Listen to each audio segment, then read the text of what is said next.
दोस्तों मार्केट में लगातार हमें सेल ऑफ देखने को मिल रहा है। बहुत सारे लोगों का मानना है कि मिड कैप कैटेगरी और स्मॉल कैप कैटेगरी खत्म, टाटा बाय बाय। तो आपने इसी कैटेगरी से रिलेटेड किसी म्यूचुअल फंड में एसआईपी कर रहे हैं या पैसिव फंड के थ्रू एसआईपी कर रहे हैं जैसे इंडेक्स फंड, या किसी ईटीएफ में निवेश कर रहे हैं, या इसी कैटेगरी से रिलेटेड किसी इंडिविजुअल स्टॉक में निवेश कर रहे हैं, तो आज की इस वीडियो में हम लोग जानेंगे कि अभी जो मिड कैप और स्मॉल कैप कैटेगरी में हैवी सेल ऑफ देखने को मिल रहा है, अभी क्या यहां से और भी गिरावट देखने को मिल सकती है क्या? क्योंकि निफ्टी ऊपरी लेवल से 13% करेक्ट हो गई है। तो निफ्टी 50 में 50 धुरंधर कंपनियां हैं।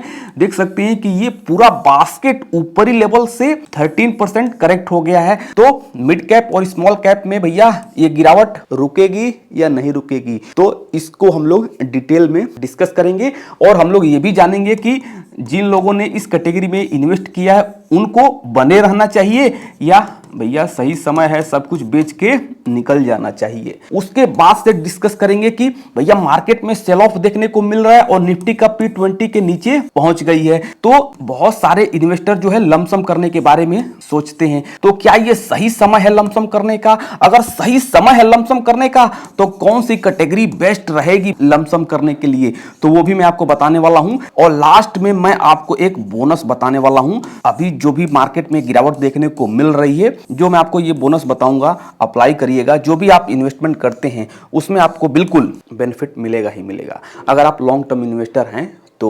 और हाँ, अभी तक इस चैनल को सब्सक्राइब नहीं किया है तो चैनल को सब्सक्राइब जरूर कर लीजिएगा। इसी चैनल पर stock market, mutual fund, index और ईटीएफ रिलेटेड वीडियो में अपलोड करूंगा।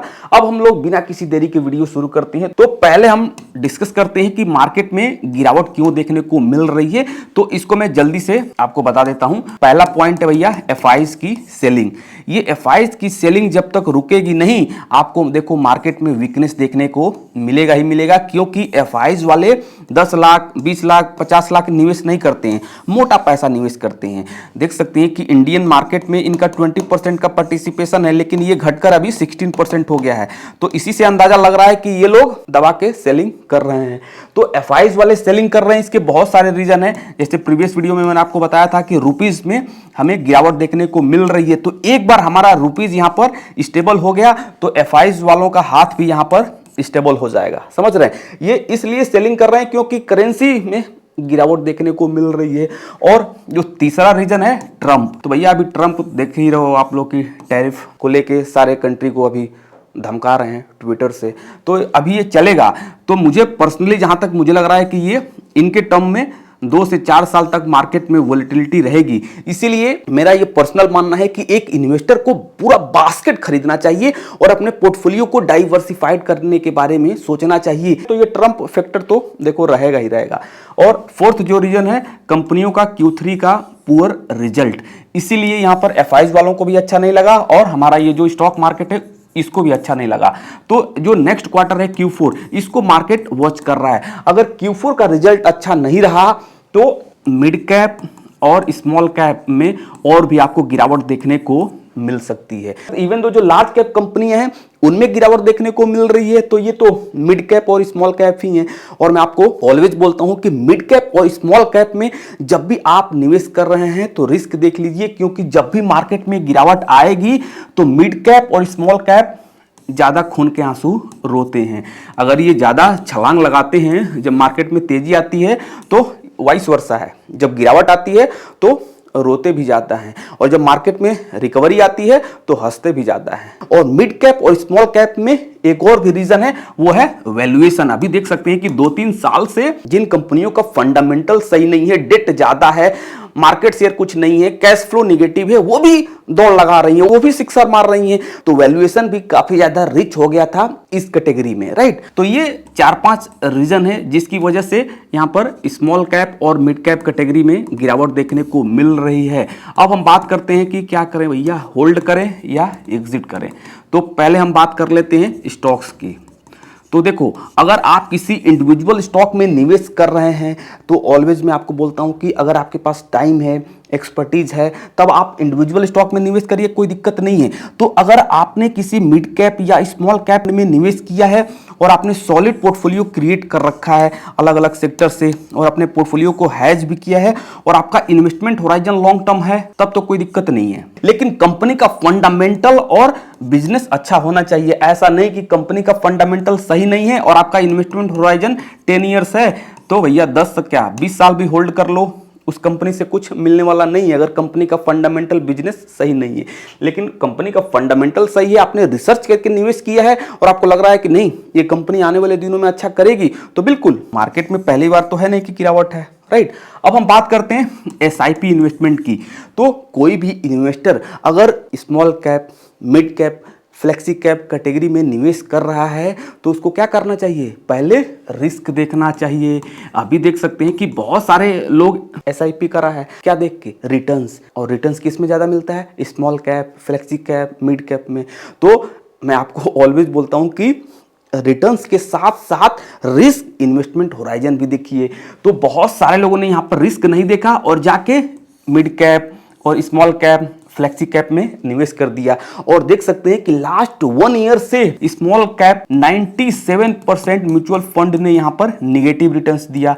तो क्या हो गया, बोलिए ऐसा क्यों मैं बोल रहा हूं, क्योंकि अगर आप स्मॉल कैप और मिड कैप कैटेगरी में एसआईपी कर रहे हैं तो आपका इन्वेस्टमेंट होराइजन 7 ईयर्स प्लस तो होना ही चाहिए, क्योंकि इस कैटेगरी में रिस्क ज़्यादा होता है और समय ज़्यादा देना होता है। लेकिन आपने मान लीजिए कि 1-2 साल पहले निवेश शुरू करा है तो हो सकता है आपको नेगेटिव रिटर्न्स मिले, क्योंकि भैया अभी मार्केट तो गिरावट दिखा रहा है। तो मिड कैप और स्मॉल कैप कैटेगरी में निवेश कर रहे हैं और आपका इन्वेस्टमेंट होराइजन लॉन्ग टर्म है, तो पर्सनली मुझे लग रहा है कि बिल्कुल आपको टेंशन नहीं लेना चाहिए, आपको अपने एसआईपी को कंटिन्यू रखना चाहिए। इस गिरावट में आपकी एनएवी है वो एवरेज आउट हो जाती है। अभी देख सकते हैं कि लास्ट 6 मंथ से बहुत सारे एसआईपी बंद हुई हैं इस कैटेगरी से, तो ऐसे कैसे चलेगा। स्मॉल कैप, मिड कैप में निवेश किया है, समय दीजिए। इसीलिए मैं आपको बार बार बोलता हूं कि जब भी आप एसआईपी शुरू करें, एक बार नहीं 10 बार सोचें कि कौन सा फंड आपके लिए बेटर रहेगा। तो अब आपको क्लियर समझ में आ गया होगा कि अगर आपने इस कैटेगरी में निवेश किया है तो क्या करना चाहिए। पर्सनली मुझे लग रहा है कि एसआईपी को बिल्कुल बंद नहीं करना चाहिए। अगर आपके पोर्टफोलियो में नेगेटिव शो भी कर रहा है तो कोई दिक्कत नहीं है, फंड सही है, आपका इन्वेस्टमेंट होराइजन लॉन्ग टर्म है, तो बिल्कुल आपको बने रहना चाहिए। अब हम बात करते हैं कि किसी को लमसम करना है तो क्या ये सही समय है लमसम करने का। अगर सही समय है तो किस कैटेगरी में लमसम करना सही रहेगा। तो देखो, अगर आपको लमसम करना है तो ऑलवेज मैं आपको बोलता हूं कि पहले अपना रिस्क देख लीजिए। रिस्क ले सकते हैं, बिल्कुल बढ़िया है, क्योंकि रिस्क के हिसाब से ही आपको कैटेगरी सेलेक्ट करना होता है।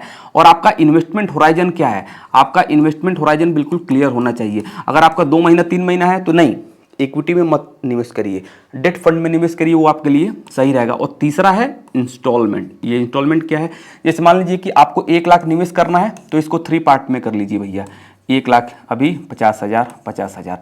और मार्केट का वैल्यूएशन देखिए, मार्केट का वैल्यूएशन देख सकते हैं कि निफ्टी का पी अब अभी 20 के नीचे है, तो इससे अंदाजा लग रहा है कि भैया मार्केट सस्ता हो रहा है। अब हमें स्टैगर्ड मैनर में लमसम करना शुरू कर देना चाहिए। तो आपका रिस्क भी लेने की कैपेसिटी ज्यादा है, इन्वेस्टमेंट होराइजन भी लॉन्ग टर्म है, और जो भी पैसा है एक बार में इन्वेस्ट ना करके उसको स्टैगर्ड मैनर में आप इन्वेस्ट करेंगे। तो पहले हम देखते हैं निफ्टी नेक्स्ट 50, ये ऊपरी लेवल से 23% करेक्ट हो गई है। निफ्टी मिड कैप 150 18% करेक्ट हो गई है, और निफ्टी स्मॉल कैप कैटेगरी को देखा जाए ये 22% करेक्ट हो गई है, और निफ्टी 50 ऊपरी लेवल से 13% करेक्ट हो गई है।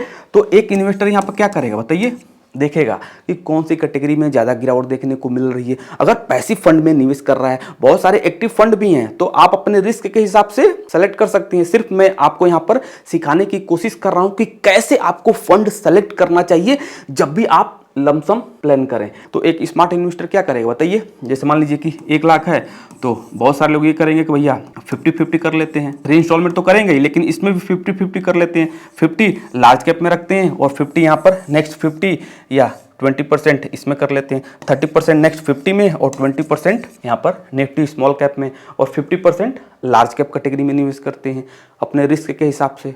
Choice is yours. तो इस तरह से आपको एलोकेशन लेने के बारे में सोचना चाहिए। तो याद रखें, वैल्यूएशन देखिए, वैल्यूएशन सस्ता हो गया है तो पैसा जो भी है लमसम कर रहे हैं उसको वन गो में नहीं, उसको पार्ट वाइज कर लीजिए और उसके बाद से फंड सेलेक्ट करिए अलग अलग कैटेगरी से। तो अभी हम बात करते हैं कि अभी जहां मार्केट ट्रेड कर रहा है, एक इन्वेस्टर को अगर लमसम करना है तो किस कैटेगरी में लमसम करना सही रहेगा। तो देखो, मेरे हिसाब से निफ्टी 50 और निफ्टी नेक्स्ट 50 में अच्छा खासा गिरावट देखने को मिल रही है। तो पर्सनली मैं अपना ओपिनियन बता रहा हूं कि जैसे मान लीजिए कि मुझे 1 लाख लमसम करना है तो मैं क्या करता, यहां पर 30% निफ्टी 50 में और 70% निफ्टी नेक्स्ट 50 में निवेश करता। क्यों, उसका मैं आपको रीजन बताता हूं। तो एक बार जल्दी से मैं आपको ट्रैक रिकॉर्ड दिखाता हूं। देख सकते हैं 2004 में निफ्टी ने 13% का रिटर्न्स दिया, लेकिन निफ्टी नेक्स्ट 50 ने 33% का रिटर्न्स दिया। 2005 में निफ्टी ने 38% का रिटर्न्स दिया और निफ्टी नेक्स्ट 50 ने 26% का रिटर्न्स दिया, कम रिटर्न्स दिया इस बार। 2006 में निफ्टी ने 41 का और निफ्टी नेक्स्ट 50 ने 30% का रिटर्न्स दिया। 2007 में निफ्टी ने 56% का रिटर्न्स दिया और निफ्टी नेक्स्ट 50 ने 77% का रिटर्न्स दिया, देख सकते हो। 2008 में निफ्टी में 51% का गिरावट देखने को मिली थी, क्राइसिस था लेमन ब्रदर का, और निफ्टी नेक्स्ट 50 में 63% की गिरावट देखने को मिली थी।